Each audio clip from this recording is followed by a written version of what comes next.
Making your way in the world today is really not that hard. Think for 1 second about the world's worries, sure would help a lot. You spent too much time away. I wanna go to where nobody knows my name, and they could not care less if I came. I wanna be where I can see that no one is the same. I wanna go where nobody knows who the fuck I am. I wanna go where no one knows that no one is the same. I wanna go where nobody knows who the fuck I am.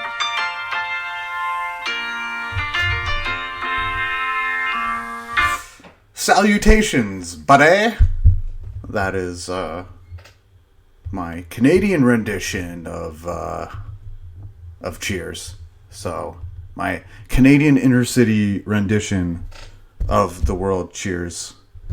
Ladies and gentlemen, that is the World According to Kyle podcast. As per always, you could catch me on your usual social media forums: YouTube, Kyle Max /TWA2K, Twitter, if I'm not banned from there, @Kyleverse, TikTok, Kyleverse, Instagram, KyleMax86, and Reddit, TWA2K.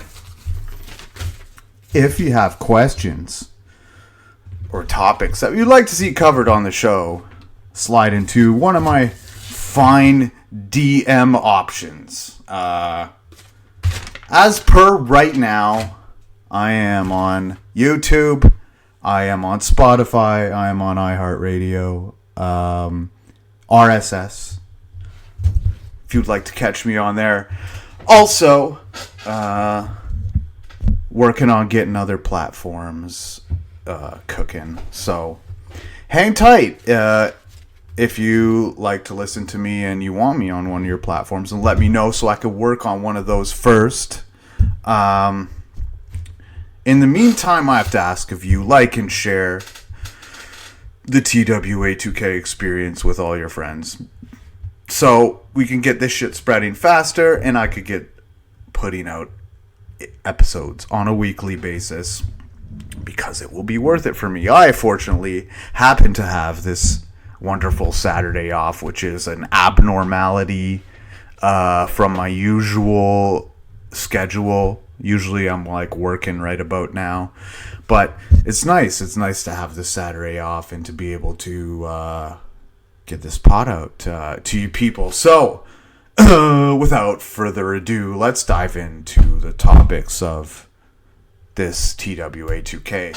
Now, I wanted to start with that intro to kind of give a little perspective on what it takes to be like a person who wants to move into the city, and the type of mentality that one would have that is attracted to city life and is attracted to, you know, not owning a lot of land, not having a lot of square footage, but, you know, having a lot of people within that square footage and having a lot of things to do within, you know, that square footage. And it's always like you see these people who, you know, they didn't necessarily choose to live in the city, or they did not necessarily choose to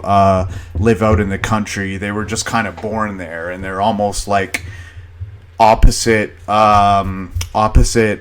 parodies. They're like parodies of what they should be, of what somebody who like actively chose to live where they ended up living, you know?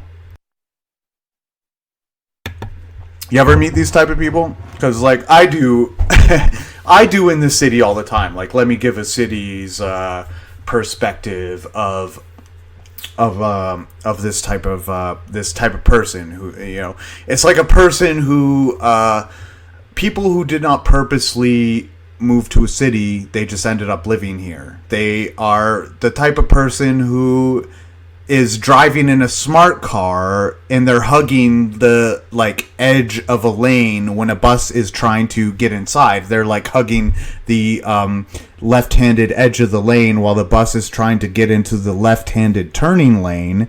But they're in a smart car and they have like 2 feet worth of space to move like anywhere inside of the lane, but they chose to hug the edge of where the bus is trying to pass by at. Like, that's someone who I'm just like,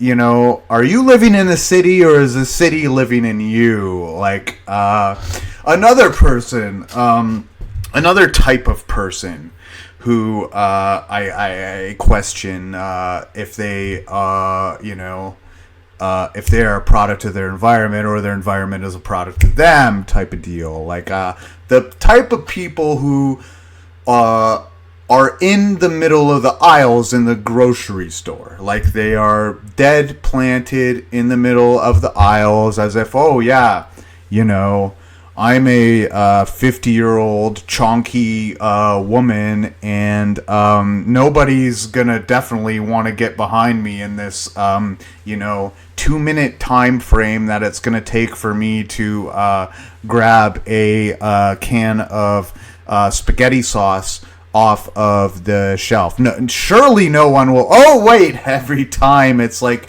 how are you people still fucking alive?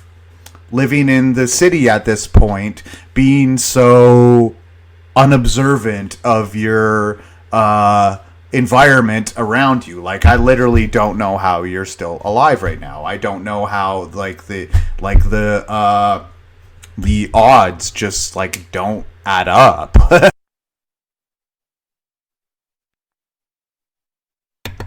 Just one of the many things. Just one of the many things that question. Maybe, you know, it's people who are just always talking, oh yeah, I love to go camping and I love to go about the camp life, and every time you have a weekend available, you're going camping, but you live in the city. It's like, you're not doing what you authentically want to be.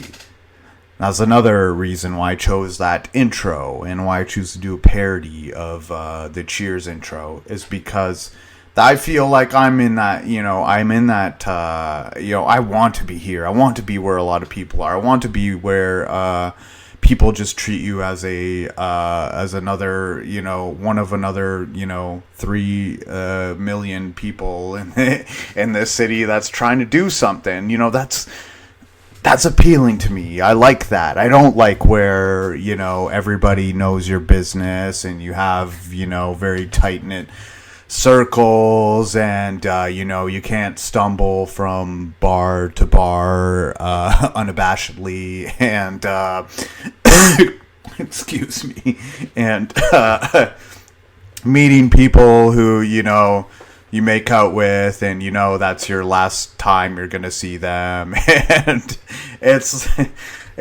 really just like you know, that, you know, it takes a special kind of person for that to appeal to. Apparently, I am one of those people. You know, I would rather have lesser acres and have more, and have the, you know, the whatever's inside of those acres be, you know, a little bit better, more entertaining, more appealing. And okay, there's another group of people who kind of irritate me, who are, you know, not maybe not living out to their authentic self by being, you know, where they're not supposed to. And that's people who like overly rep their home team, yet are very unvaluable towards society otherwise. Like, they'll always make sure to wear the, you know, home squad. They're like the type of person that's like decked out in, like, you know, the hat and the matching pants and like the t-shirt and like have like the home squad on everything, except like, all they really do is kind of floss, and all they really do is stunt, and all they really do is kind of promote and stuff like that. And they're not, always, ever since like kind of moving into the city, I guess I always kind of am really rubbed off by somebody that's over representing the city of Toronto, that I feel like that's all of their identity, that they don't have anything else besides that, right? So that's kind of my comprehensive guide to people in the city who maybe should not be there, who maybe should consider, a more a less populous, a less populated area type of deal might do you some good. If you're like, I'm always hugging the edge of like the aisle at the grocery store, because I know some motherfucker's gonna be right next to me trying to get by, and like, it's just like you're not prepared to, or you're not liking the the constant hustle and bustle of an inner city.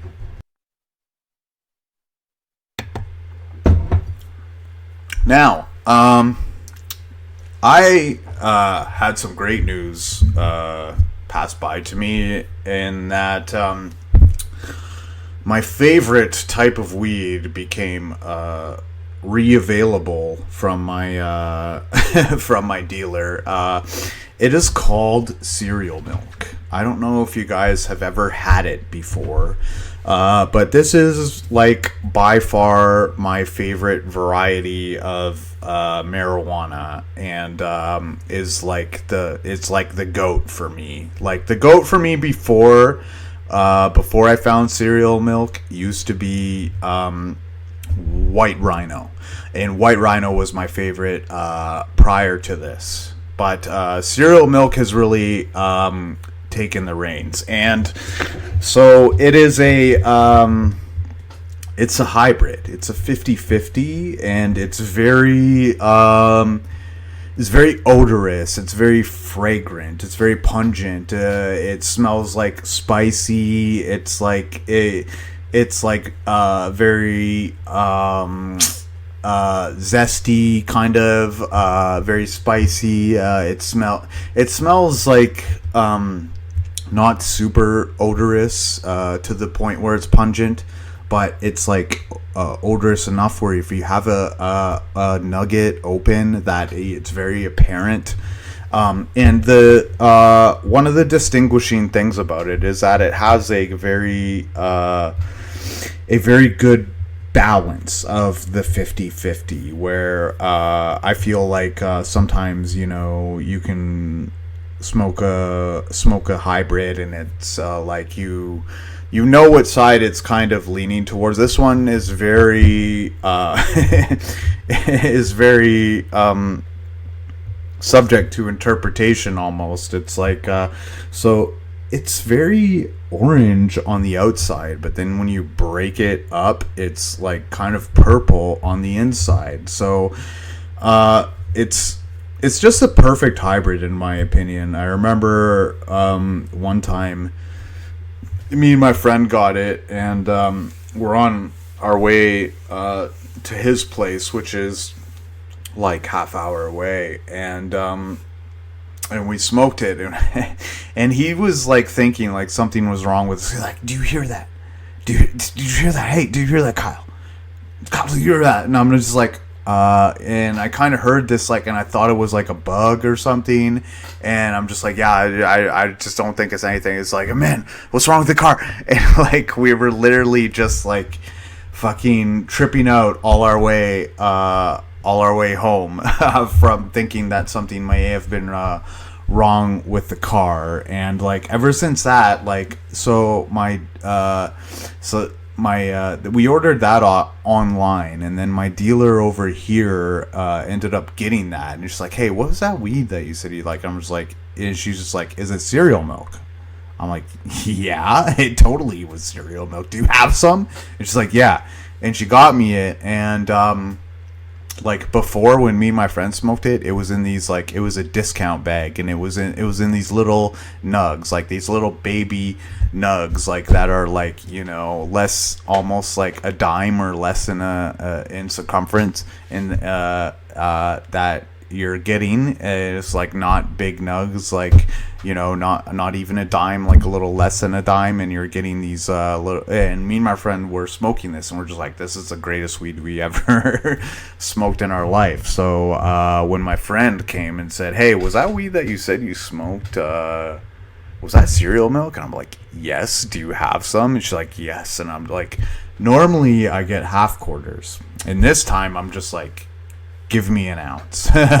Because it's just that good. It's just that perfect of a hybrid weed. And you know, you have to vote with your dollars, right? And lo and behold, like, maybe this was like a month and a half or 2 months later that she, like, you know, I got an ounce instead of a half quarter of this shit. And then now she's like, hey, was it that cereal milk that you liked? I'm like, yes. And she had it again. And then so, again, I bought another ounce. So hopefully word spreads like wildfire, and that this becomes the go-to strain of, you know, potheads, at least around southwestern or southeastern Canada and south central eastern Canada, and this starts to kind of be our thing, because yeah, I fucking love this variety of weed. It kind of, you know, it hits all my spots, and it's just like it's just a perfect fucking weed. So if you see this, if you like the, you know, if you like the podcast, if you think like, you know, if you think similar to me, try this weed out, and you know, I don't think you will be disappointed. I think this might be your favorite, which, like, you know, is good to find. Like, I mean, there's thousands of different weeds, so it's good to know when something that you like is really good.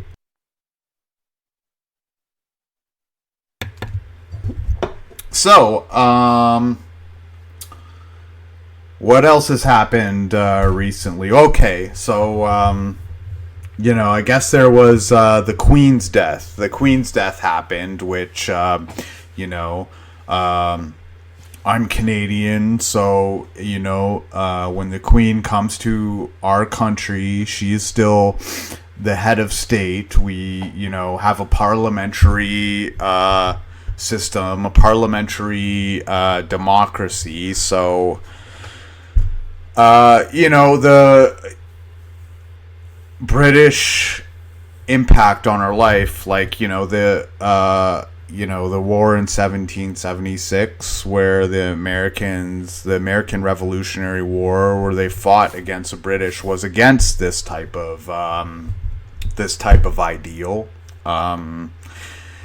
You know, I just want to say one thing about what has happened, and I think that you know, I feel this way, and I want to just come forward and mention that I am like very I'm very anti what England is doing right now, like in terms of like you know, its embracing of the monarchy, and you know, they have their reasons for doing it. I certainly can understand why they do it, but, like, you know, it still has impact, and it still has influence on my life and on how I live. And, it's kind of like a silly thing. It's kind of like a foolish thing. And you may say that it attracts tourists and it attracts tourist dollars to London. And, but, at what expense? At what cost is it coming to make because I don't believe in kings and queens, and I don't believe in monarchies, and I don't believe that in rulership, and at the end of the day, it does yield real world life power, like when the kids inherited the queen's wealth. They were not subject to the usual 40%, 40% inheritance tax that normal Brits and normal people from the UK would be subject to, based. So, and when the Queen comes to Canada, she's our head of state, and she's who is on our money. So, while I do feel these things, and I do feel like modern monarchies are silly, and they're a product of pre-democracy, and it's foolish to have these sort of ideals, and it represents a lot of awful things about our past that we should be wanting to get away from. Like, while I can say all this, I can also say that during the Queen's death is probably not the time to be saying those things. Like, I can feel these things, and I can have these sorts of opinions, but I'm not waiting for the Queen's death to say them. I'm saying them while she's still alive, while there's still the power imbalance, before there's a transfer of power, and saying, hey, this is, this guy is going to take power after the Queen is dead. So it's kind of, I feel like, maybe the term rest in peace means that after you have died, then you're not to blame for the world's problems anymore. After you have died, then it's up to the people who are still, then you finally get forgiven for your unless you were like a really big piece of shit. Like, if your death can be, I feel like there's very few people whose death could be like actively celebrated. Like, Hitler or some other dictator maybe that you might imagine right now that that the world would be better off without them inside of it. That would be less, could yield less of a disastrous outcome than if they were. One might someone who you might imagine. But I think once unless you fall into that sort of category, that I think that after you've died, you're absolved of all of the burden of guilt for the world not being a better place than it can be. And that's kind of my opinion on it, and that's kind of why I stray away from the the grave dancing of sorts that people do, and I think it's if I could steal a phrase from the Brits, I think it's unbecoming. I think it's I think it's a little unbecoming to do that sort of thing, and to kind of let people rest peacefully. And I think that is the ultimate expression of the term, because after you are gone from the world, then you do not have any blame for why it is a state of shittiness that it is currently. And, they wanted to make the Queen's death a holiday in Canada. And I did not really jive with that. Like, we have all these holidays already. These Family Day and this fucking civic holiday.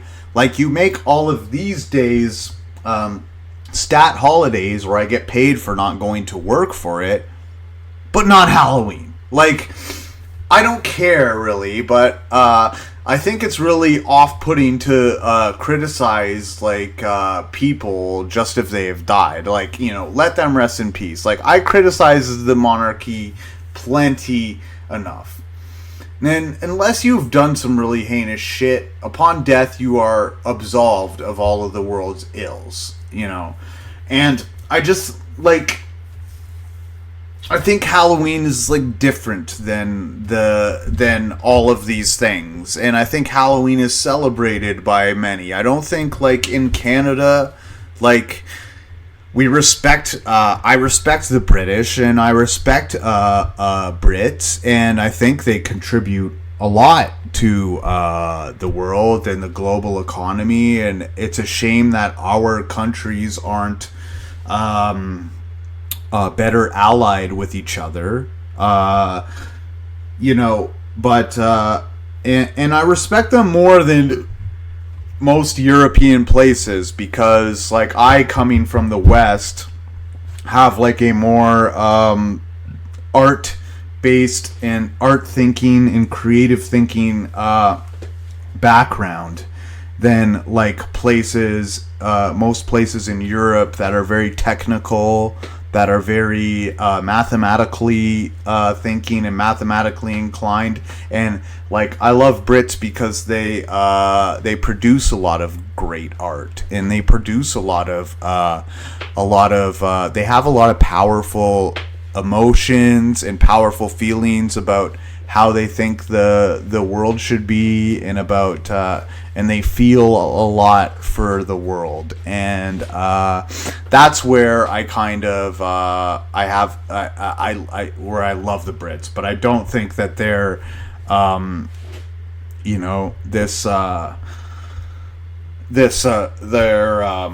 their influence of power is really necessary in the 21st century. And it would have been different had Princess Diana lived. It would have been different had the Brits not been so imperialist, and had not been so it's like there could have been a solution if things played out a different way, or they could have yielded more power. But like, how are you still like supposed to be a global superpower, and yet you have a monarchy, like, which is like absolutely ridiculous? And the reasons why why Britain is it is a superpower. It has nothing to do with that. It has to do with more the the British people, in that they're very intellectual, they're very artful, they're very soulful. They love sports, like stuff like that. Like, I mean,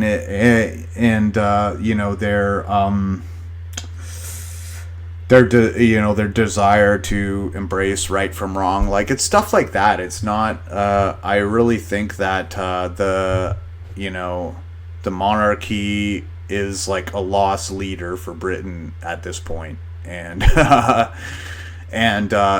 but that's the stuff that you're supposed to say, during the time when power is yielding its influence. You're not supposed to say that when immediately after someone has died. It's very trashy, I would say, to have to dance on a grave.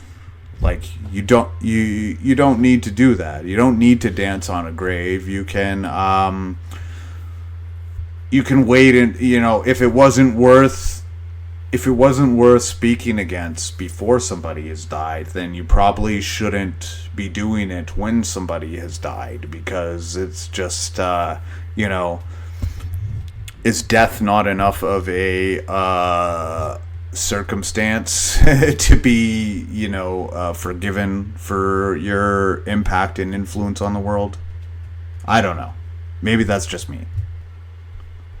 All right, now let's switch over a little bit to some football talk. And I think last time I made a pod, it was before the football season started, and man, it is wild, man. I think football's in such a great place. I think the NFL's in such a great place with the new and young talent, and the level of talent, and the dynamic of the teams, and all this stuff. And I know I was very hard on the Bengals preseason Super Bowl odds, but they've kind of hit a Super Bowl hangover of sort. Not to sound too narrative-like, but do I mind having my money in 20-1 with them? Absolutely not. Is this panic time? No. If they lose a game, will it be panic time? Yes. Have I seen issues that need to be resolved? Yes. Do I think that they cannot be resolved? No. So, yeah, it's and you know what? I think the entire offensive line gets too much of the flack for this, and from what I've seen and from what I've researched in terms of number wise, is that it's not the inside's fault. It's the outside that's letting us down. That which would make sense. It's the edge defenders that are not pulling their weight. It's the edge again versus the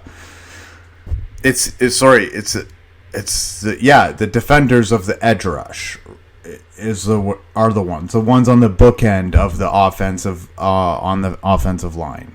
The guards, I believe, and they're the ones who are not producing well, according to PFF. That the inside is good, which would make sense because Burrow's stepping in to his pockets. He's not bootlegging. He's not coming outside. Maybe it's just because he's so worried about the edge rush. And now, I've been very critical of Zach Taylor in this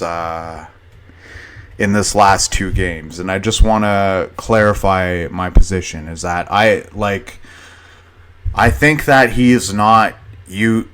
I think for say with the Dallas game last week, I think for a coach to not have and you've seen Mike McCarthy with Dallas, how with Cooper Rush he was able to construct this perfect set of first 16 drives that would guarantee get them in the end zone.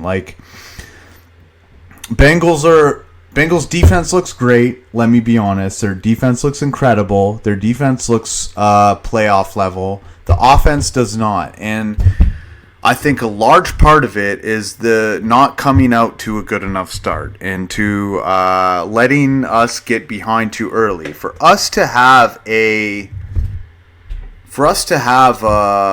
only 3 points in the first half against Dallas there's no excuse for that.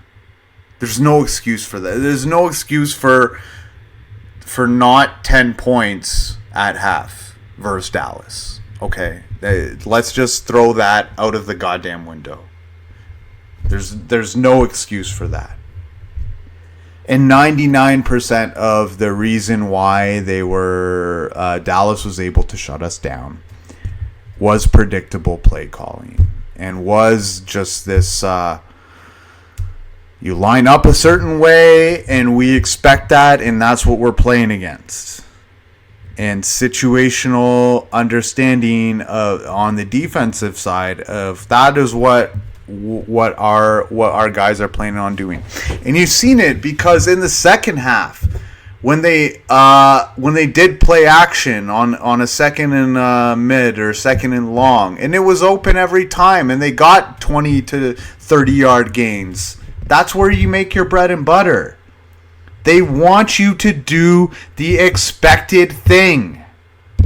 I do not know how Zach Taylor came from the Sean McVay and fucking Kyle Shanahan and Mike Shanahan coaching tree when he coaches his guys so fucking timid and expects them to win the predictable matchups. You can have the best guys in the world doing the most basic football things. If you are not mixing it up a bit and not keeping the defense on their toes, then that gives the defenders such an advantage because they know what to expect and they will scheme against it. And the one time that you're selling out that you're gonna do the basic thing, the basic predictable thing, so that you can do one out of 10 will be an unpredictable crazy play, but it won't be worth it in the end because you're already gonna be behind from the times you didn't do it. So you might as well at least be 50-50 when it comes to first down. You should be 50-50 whether it's going to be a run or a middle pass or a deep pass. It should be 50-50. And it doesn't matter the scheme you're running. Hayden Hurst has been great as a tight end.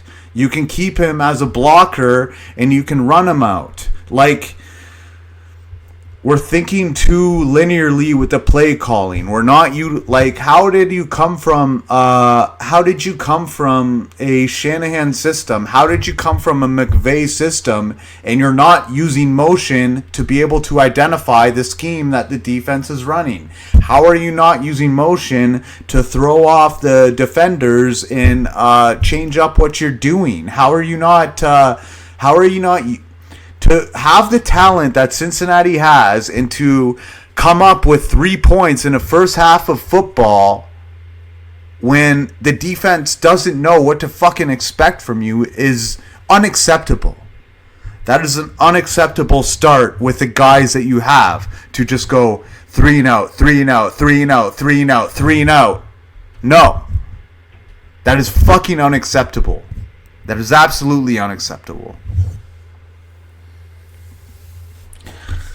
So, I really hope we can right this ship, and we can. We have the talent to do it. The defense is playing incredible. And Burrow is not to blame. Plenty of the sacks were his fault. Because of, I found that for the most part he was stepping into pockets that he should have been rolling out into. But, I mean, that comes with, not having trust in your outside. And, literally, if we just figure out the outside offensive line, we're in such a good position. And, they said we faced the two greatest edge rushers in that we could possibly have faced, and we still were in 3 points of each game. Yeah, but we need to get that figured out because in the playoffs we are going to face one of those guys. What are the odds in the playoffs we don't face one of those guys? I know it's not Frank Pollock, and maybe it's taking a while for the offense to gel, but we need to schematically be doing better things to put our guys in position and doing when they just know what we're running and are being able to react off that. And not that, then that is not we need to have some element of unpredictability and mixing it up and using motion to to force the defense to have to react to us instead of the offensive line having to react to what the defense is doing. And make sure you have quick outs and quick dump-offs. You have Jamar Chase. You have Joe Burrow. Have the quick option and have the quick route. You don't need to wait so long for plays to develop. Just get your ball in the hands of these guys. So, my not worried lever is probably at about, a 3. If they lose this game, it'll be at a 5, and I still think they can rally off some wins and end up like 5-4, or end up like 5-3. I think they can do that. So they just got to. I just really want to see the development from the coaching and the understanding of situational football. And the one thing where Zach Taylor, where Jamar Chase scored a touchdown, I seen it was a touchdown, and I raised my hands that it was a touchdown. And Zach Taylor rushed the guys to the line, thought he had a beat on the defenders, and did the most predictable play call you could have possibly done in that situation, and lost 5 yards because of it, and did not even challenge what was a touchdown. So I don't know. If you're at least my crypto calls have been better than my one preseason Super Bowl future. So, maybe one comes at the expense of the other. Maybe that's the situation we're having here. But yeah, speaking of crypto, I mean, everyone keeps telling me, hey, this is a bear market. Apparently, my portfolio didn't get the memo. Apparently, the only fucking 2 things that have gained in the past 2 days have been like the assets that are my top 2, that were my top 2 plays. So hopefully you guys have been listening to my my not financial advice provided on TWA2K, because QNT and XRP are looking fucking bullish as ever, and they're looking so bullish that I posted the meme where I had Master Splinter with the younger Ninja Turtles, and Master Splinter was BTC, and the younger Ninja Turtles were alts, and now the older Ninja Turtles are alts, and the old Splinter is BTC, and we're carrying him to the finish line. That's what I feel right now, because I, despite the bear market, my top 2 coins are looking, they're not like at pre-bear market levels, but they're pretty damn close. They're within 25% each of pre-bear market levels, which is fucking amazing considering everything is going up in the shitter, So it's all right. I like the position that I'm in, and I like the assets that I have, and if anything, I would have isolated onto Quant and XRP more and ignored less. But I like having a little bit of a mixed bag and a little bit of mixed leverage into a bunch of different coins, I did not anticipate Bitcoin being a complete fucking like snail's pace climber or just losing so much value, but I didn't think it couldn't not happen, so I was prepared for it, and I made sure the bulk of my money was on the ISO 20022 and the things that I thought were going to be the future, because what's happening right now with XRP and Quant, I wasn't not expecting it. This is not outside of my expectation realm, let's just say.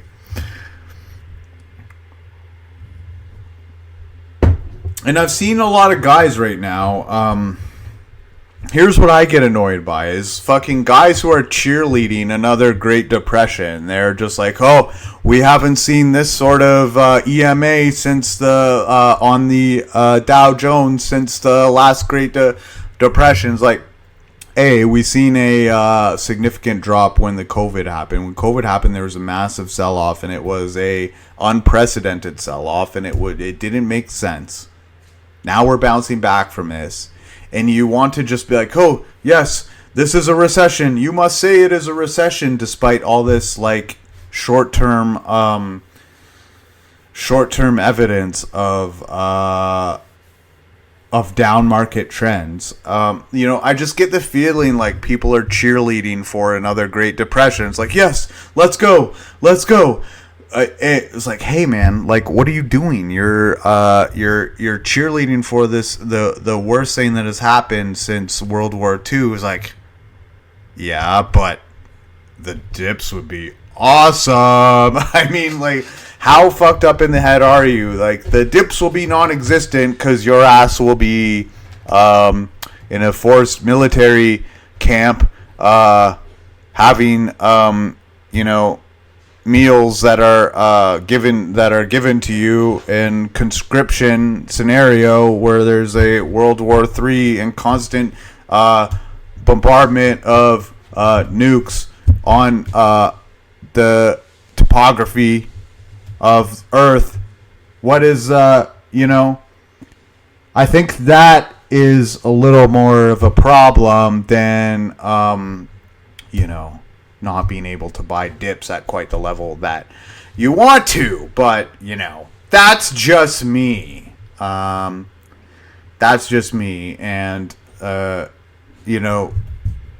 investing in crypto is such a, I talk about it a lot and it's important, but it's not more important than like the fate of the world, that we should be invested in the right stocks, but that is contingent on us not destroying ourselves as a fucking species.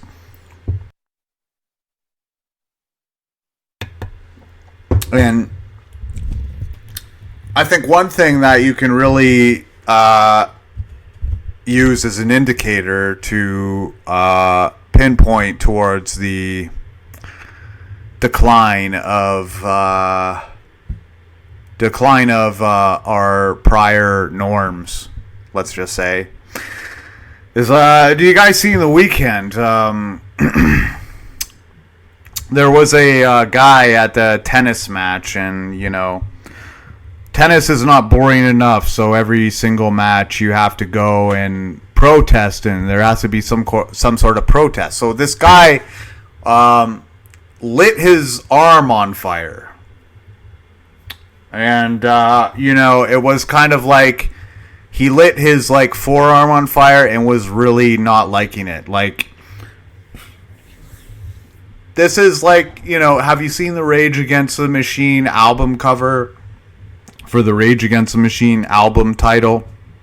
How it was the Vietnamese monk who lit himself completely on fire in protest of, like, the anti-Buddhism and the capitalism, and that's what the guy did at the tennis match. That's coming up short. Why just light your hand on fire?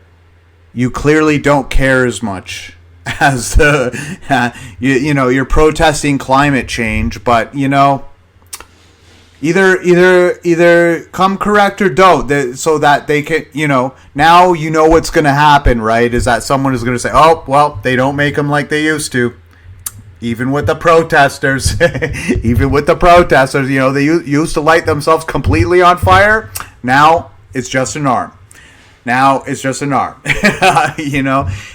it's just like, if you're not going to do it completely, then fucking don't do it at all. Just go out and refuse to move on the court. But this guy looked so fucking hurt by the lighting of his forearm that there's no way this motherfucker was willing to die for climate change. I really do not believe that is somebody who was willing to die for climate change. And good for him. I'm clearly not either, but I don't, I don't think it might just be something that we are not going to be able to control. What if that's the case? What if we do all this shit that everybody thinks is going to help and we were fucked anyway? That's kind of maybe the vibe that I'm getting. What if there's an N2 Nova event and lots of evidence is pointing to the fact that there will be a solar disturbance, one that will wipe out all of electricity on the planet, and a lot of species will die. And spoiler alert, by the way, is that all of the signs point to the fact that we will experience this within the next 100 years, before the next century, that we are going to experience a solar event, and the radiation could destroy a lot of species on the planet and a lot of civilization as we know it now. And that maybe this is the reason why things are happening so crazy, and that climate changes, and that we don't really have an effect on it, and that. But all that being said, is I don't think that making these changes and making the Earth a better place and making the Earth more habitable is any kind of downside. But we have to prepare for the worst, and the worst is that maybe it doesn't matter. Maybe we could do all these things, and that we're still fucked. Then what do we do? But that being said, I mean, I think we want to keep population beneath 10 billion. I think we want to have eco-diversity. I think we want to not pump too much. The thing is, for us to not be on electrical cars right now is very you want to take away my fucking plastic straws from and force me to suck bamboo paper straws and not have your cars on renewable energy is fucking one of the most backwards rationalities I've ever encountered in my existence on this earth. But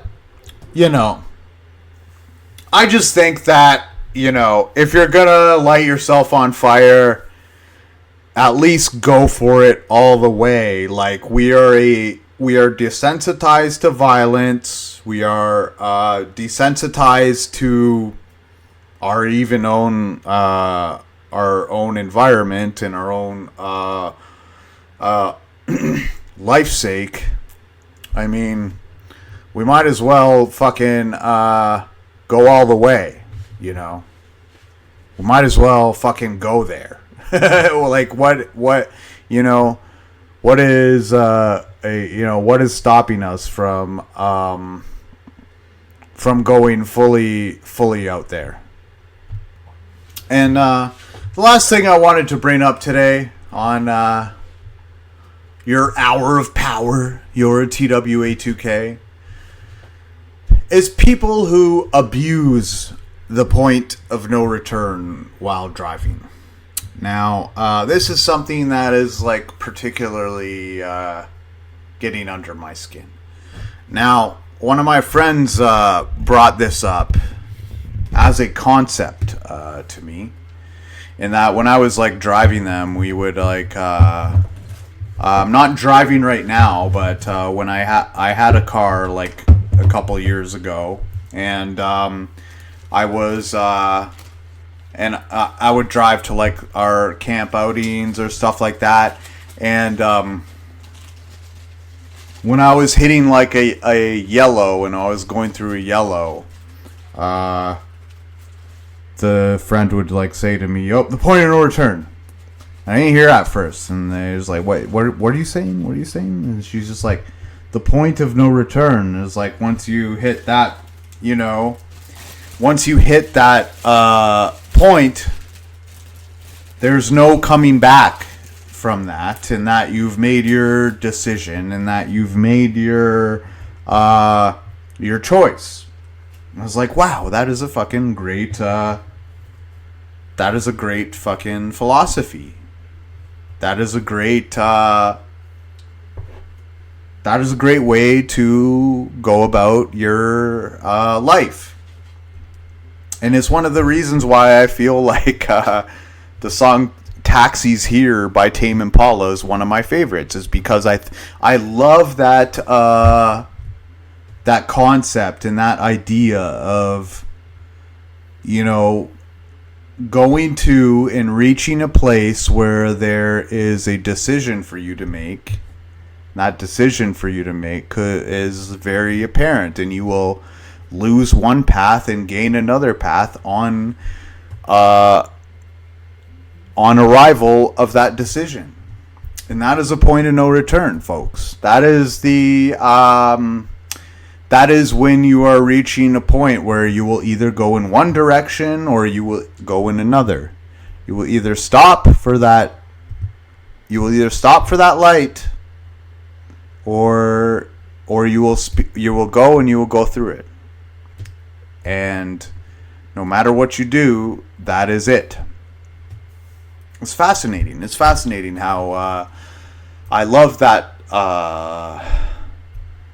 I love that sort of thing where there's like, not that I love, I mean, they're very trying, I'm sure, when you're going through them, but those decisions compel me, where they're, sometimes like you're extra attuned to your surroundings, and, you reach a point where you're just like, either I can do, where just everything filters completely, everything kind of funnels to a point completely where it's like either you make this one choice or you make this other, and your life is going to be completely different according to which choice you make. And either you say yes to this person or you say no, and the outcome of your life is completely changed, and you know it, and you know that the direction of your life is completely contingent on this decision and what you're going to do inside of this moment. And that's what I feel like the song "Taxis Here" by Tame Impala is about. And I fucking love that song. It's as a song that not many people bring up. And reverting back to the initial catalyst for this conversation was the point of no return, is that too many people are abusing this point of no return while driving. Like I see, while I'm driving, it's like these people who's like, "Oh, I'm in the left turning lane," how it says go left if you're in this left lane, and I got the right signal on, and I'm the front car in the lane, but I'm just gonna say, "Hey, no, I say no. That I do not accept that. That is not a place that you can be without being in a fault, and that you have to turn left in that scenario and block around and go back around and then go the other way, even if it means going right down a highway and then going back left down the other way, and that you've passed the point of no return at that point. When you're the front of a left-handed turning lane, and the arrows pointing left, you got to turn left, and that's it, because you've already gone too far. You've already made your decision. I do not, and same thing with people who end up in crosswalks. I do not understand how you end up in crosswalks. You've passed the point of no return, and you have to turn at that point, and you have to go through at that point. There's no such thing as being in the middle of a crosswalk, because it's not an acceptable point to be. You have to have made that decision that you're going, or the decision that you're staying. There's no justification for being in the middle. Anyways, I hope you had a fantastic time, ladies and gentlemen. That was the World According to Kyle podcast. I hope you had a good one, and I will see you on the next time. Later, everybody.